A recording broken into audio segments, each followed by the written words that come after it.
Bien. Donc on va terminer sur la description des points importants de la méthode basée sur la recherche locale. Donc premièrement, on a parlé du choix du point initial ou bien point de départ. Maintenant, on va entamer le deuxième point qui est le choix du critère d'arrêt.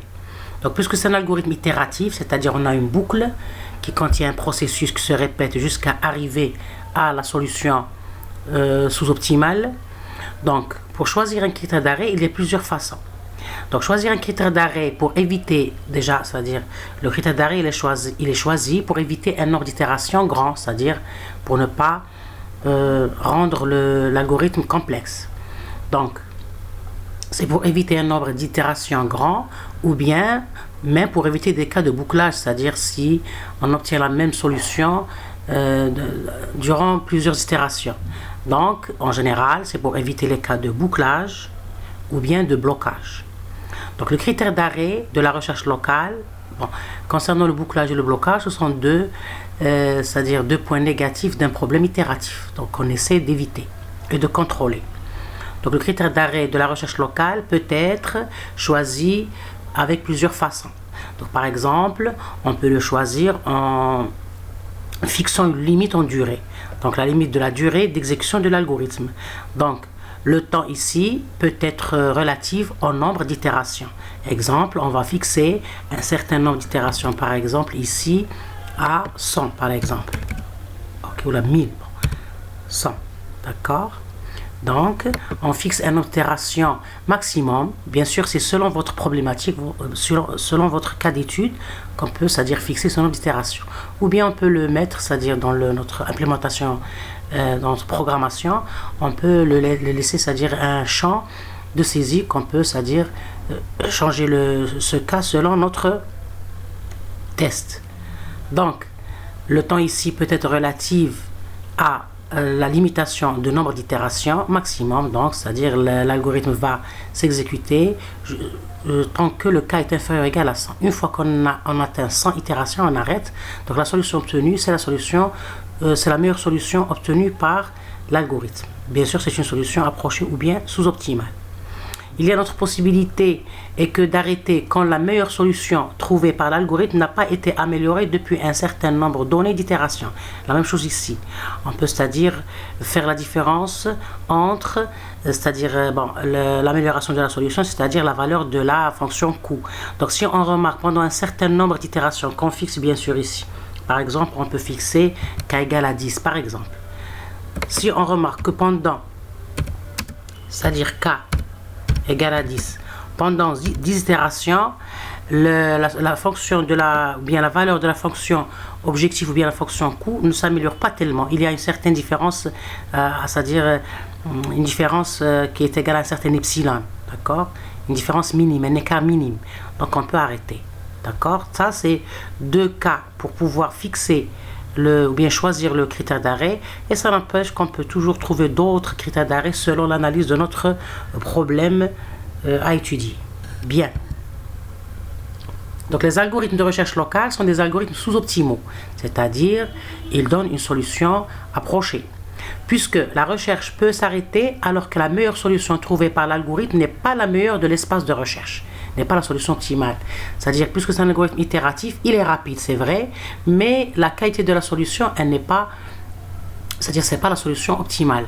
C'est une solution approchée qui est acceptable parce qu'elle est donnée dans un temps raisonnable ou bien un temps rapide. Donc, cette situation peut se produire même si l'arrêt est provoqué par l'impossibilité d'améliorer la solution courante. Car la solution optimale peut se trouver loin du voisinage des solutions parcourues par l'algorithme. Donc même si on fixe, c'est-à-dire un test d'arrêt, lorsqu'on remarque qu'il n'y a pas amélioration de la fonction coût, ça ne veut pas dire qu'on s'est rapproché de l'optimum global. C'est un piège, c'est le piège de l'optimum local. Parce que dans ce cas-là, on peut avoir la meilleure solution, elle est très loin du voisinage choisi. Donc, ça reste toujours une méthode approchée, c'est-à-dire qui donne une solution approchée. Dans tous les cas, le critère d'arrêt est atteint lorsque c'est-à-dire plus aucune solution voisine n'améliore la solution courante. Donc, lorsqu'on va déterminer le voisinage et on va tester les solutions courantes, ou bien les solutions voisines, et on ne trouve pas une solution qui améliore mieux la solution courante, donc le système ou bien l'algorithme s'arrête. Donc, bien sûr, vous voyez ici que ça dépend du voisinage choisi. Donc, si on a un bon voisinage, possible qu'on a une solution de bonne qualité ou bien on atteint la solution globale. Donc, c'est pour ça que le troisième critère très important, c'est la détermination du voisinage. Donc, il faut trouver le bon candidat ou bien un bon voisin pour pouvoir se déplacer vers la solution optimale. Donc, toujours ici, je vais citer un proverbe qui touche la notion de voisinage. Donc, les Grecs disent « Celui qui a un bon voisin possède un bien précieux », c'est-à-dire quelque chose d'important. Donc, de ce proverbe-là vient l'idée de choisir un voisin candidat de bonne, c'est-à-dire de bonne qualité. Que veut dire de bonne qualité? Il améliore au mieux la solution, c'est-à-dire la fonction coût. Et il se déplace d'une façon, c'est-à-dire il converge d'une façon positive vers la solution optimale. Donc, générer une solution XI dans le voisinage nx-1 de xi-1, donc j'ai dit n c'est relatif à neighboring, donc l'ensemble n de x-1, c'est-à-dire l'ensemble des voisins de la solution x-1, on va générer une solution xi qui va être considérée comme la solution courante. Donc, un minimum local pour une structure de voisinage ne l'est pas forcément pour une autre structure. Donc, c'est selon le voisin, c'est-à-dire la façon de déterminer le voisinage d'un point. D'accord? Donc, le choix de n de x peut donc avoir une grande influence sur l'efficacité d'une méthode de descente. Donc, ici, il y a une erreur d'orthographe. Je vais la corriger parce que j'aime pas les erreurs d'orthographe. Il faut être correct partout, même sur le plan rédaction. Donc, une grande influence. OK? C'est un nom féminin. Donc, le choix de l'ensemble ou bien du numbering ou bien du voisinage de x peut donc avoir une grande influence sur l'efficacité d'une méthode de descente ou bien d'une méthode de recherche plutôt, de recherche locale, entre autres la méthode de descente. Donc ici, de recherche locale, vous voyez, parce que la méthode de descente, on va venir par la suite, c'est un cas particulier de la méthode de la recherche locale. Donc, très bien. Donc, le choix, ici la conclusion qui est importante, dit que le choix de n de x qui est l'ensemble des voisins de la solution courante x peut donc avoir une grande influence sur l'efficacité d'une méthode de recherche locale. C'est pour ça qu'il faut toujours penser à trouver une façon efficace de déterminer ce nombre de points voisins. Donc le voisinage n de x dans les règles de déplacement, c'est-à-dire les règles de déplacement ici, bien. Bon, ici, il faut que je descende là pour voir la solution. Très bien. Donc, ici, le voisinage n de x dans les règles de déplacement dans cet espace, c'est-à-dire dans l'espace de recherche. Et la fonction f de x induit une topologie sur E.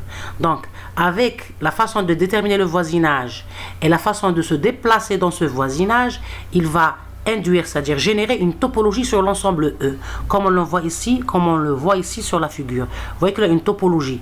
Les points ici, c'est-à-dire ici c'est le point initial et on se déplace. Donc la topologie ici, c'est une structure géométrique. Donc je vous donne ici la définition d'une topologie. Une topologie est une forme géométrique. C'est un ensemble muni d'une notion de voisinage. Ok. Je vais ici pour mieux voir la structure.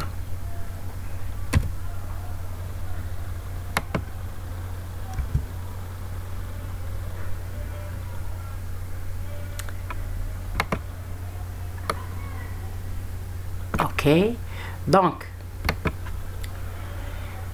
ça c'est aussi une déduction importante. Le voisinage n de x donne les règles de déplacement dans cet espace et la fonction f de x induit une topologie sur E.